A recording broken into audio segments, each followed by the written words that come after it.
Maps are a staple part of fantasy adventure.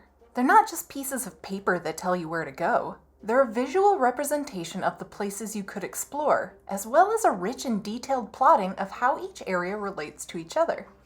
It's easy to see why maps are great for the game, but mapping in Dungeons & Dragons can be a real challenge for players unless you are providing them with the map yourself. When the players explore a new dungeon or cave, they can have a pretty difficult time accurately mapping the rooms you describe. Descriptions just don't translate perfectly sometimes. So how do we overcome this if we want our players to be the ones to build out the map as we go along? If you want to have a game where your players generate the map as they go, there are 3 main ways to accomplish this: having them draw the map from scratch as they go, building out the map with pre-made handouts or tiles, and using a virtual tabletop system to automate mapping. We'll discuss them in order of most difficult to least difficult from the player's perspective, but they all have their own pros and cons. The most difficult way to get your players to create a map as they explore is to ask them to draw it from the descriptions that you give them. This sounds great on paper, but in practice it's actually very challenging to craft narrative descriptions for your players that easily translate into an accurate map. That's because you often won't use scale the way you think when playing with theater of the mind style games. Asking your players to map a room they've only heard described is a bit like asking them to draw a creature they've only heard of but not seen. It can be done, but it will be a little bit off. To solve the issue of going from description to drawing, you can take a few approaches. The first method is through planning your mapping descriptions ahead of time. The mapping descriptions can tell players with coordinates where things are located and use very consistent measurements for size and scale. To make this work, your players will either need a ruler or some graph paper, but it will lead to a more accurate map. Another method to solve the description to drawing gap is to have very consistent rules for how things are described to be mapped and ensure the map's dimensions can have a bit more tolerance to the game.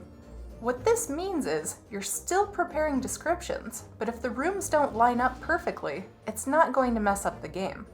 Your dungeon layout should also be constructed in a way that is designed to minimize layout confusion when someone is mapping it. The main downside is that typically a literal dungeon is designed to be as complicated and confusing as possible, so you might lose that aspect in this type of mapping. Still, careful description can generate passable maps if you really want to avoid stilted, grid-based descriptions. The final method to make hand-drawn maps more functional is to teach your players how to draw relational maps instead of literal ones. These are maps that are made solely of circles and lines. Each circle represents a room. Each line represents a connection to another room. You can actually design a dungeon without any corridors, so long as you know which rooms lead to the other rooms. These are the least realistic maps, as they don't describe a scale visualization on the dungeon's layout, but they are the easiest to draw because they are simply telling your players how the rooms are connected, not what size or shape they are. These types of maps can even be drawn where the rooms are all in the wrong spots. As long as your players draw lines from each room that connects to the correct locations, they'll be able to navigate no matter how far off the drawing is to the actual layout. Any method you choose for having your players hand draw a map will still need accuracy. It will be important to check their work and correct any major mistakes that would disrupt gameplay. Minor mistakes can actually be kind of fun, but only if they are from the player's end and not a direct result of a poor description. Additionally, you'll want to make sure your players want to do this kind of mapping. If no one wants to take these kind of notes, someone will be upset that they're saddled with the burden of mapping out a complex dungeon. If none of your players want to draw the map, but you still think they need to create one for the dungeons, you can also use modular handout-style maps. These come in several forms, ranging from paper cutouts to battle map tiles. Instead of having your players draw the next room they enter, whenever they can see into a new room, you hand them a cutout of it for the map. The easiest way to create this is to take your battle maps for your dungeon and just scale them down and print them out. You might not have them readily available, but you can usually mock up a quick mini-map in under an hour. Using programs like Dungeon Draft or Incarnate can make this process even faster. To use these effectively, you really need to keep the mapping process in mind. One method is to hand out a room or corridor piece to them when they can see the area. For example, if there are slats in a bunch of doors that your players can see through, they should be able to add those rooms to the map. If the doors are solid for the area, they would need to open each one to be able to map them. This can get tricky when you're dealing with twisting hallways. You really don't want to cut a corridor into pieces for each bend in the path. The other method gets rid of the line of sight issue. If the players have been in a room, then they get the map piece for it. This makes it much easier for you since you can take a map and just cut along each enclosed space. The downside to this is that oddly shaped rooms can reveal things your players might not have encountered yet if you give them a map of the piece right when they walk into the room. To avoid this, you can give them the map piece at the end of exploring any room or section and keep it in the theater of the mind until they fully experience that area. While cutting up areas for this type of mapping is an easy way to reveal things, you might also want to explore the idea of putting your map onto a series of tiles. The advantage to this is that your players will know where they have and have not explored based on the tiles that are not yet attached to the layout. It encourages them to move throughout the grid in a manner that yields maximum exploration.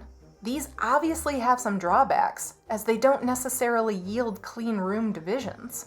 But they are easy to manage and could make the process of laying out a map a bit more simple and compact. We've played a lot more D&D online in the past couple of years, so much more than we ever had before. Because of this, we tried a lot of different tools for simulating the visuals that you would get sitting at a table with your friends. We found that in many virtual tabletops, or VTTs, that we were able to have a fog of war option that helped automate a lot of the mapping that would normally have our players do. This can be as complex as revealing areas of the map around player characters as they move around, or as simple as enabling visuals manually as the players progressed. We're not going to go into each VTT we tried here, but needless to say, most of them do this pretty well. To really make this work for mapping, you can often set up what is effectively a mini-map for your players. While the battle map portion of the screen works really well to allow your players to see things for combat, setting up a mini-map that you gradually reveal as they go allows them to think of the dungeon more comprehensively. This makes a lot of spatial reasoning and backtracking puzzles possible. Getting your players to understand the layout and logical connections within your dungeon can be exceedingly difficult without virtual mini-maps. When you're just revealing the map as they go, it becomes much easier to have the illusion of player mapping while still giving them accurate information to base future decisions on.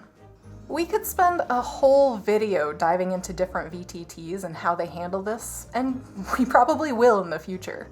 But for now, we just want to point out that you can often create options for your game that function much more like a video game would by allowing you to automate some features of map exploration in really compelling ways. So far, we've spent some time looking at ways to get your players to map out the areas they travel through themselves, but what does this really provide you with? Most notably, the players can get a sense of exploration when they go through this exercise.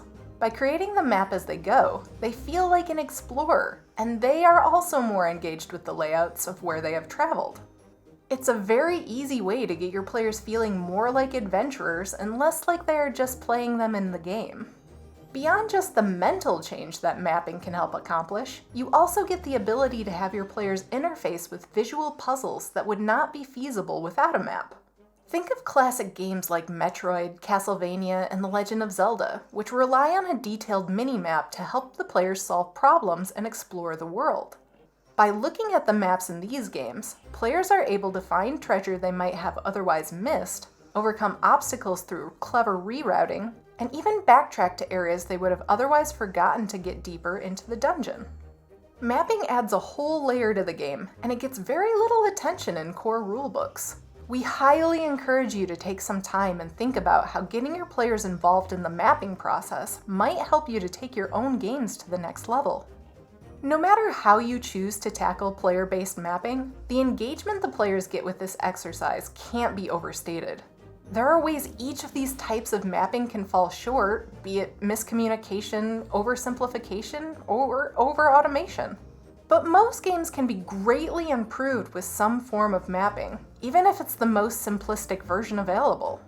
Finding the type of mapping that works best for you and your players might require a bit of trial and error, but when the player-based mapping is done correctly, It can really make an adventure shine.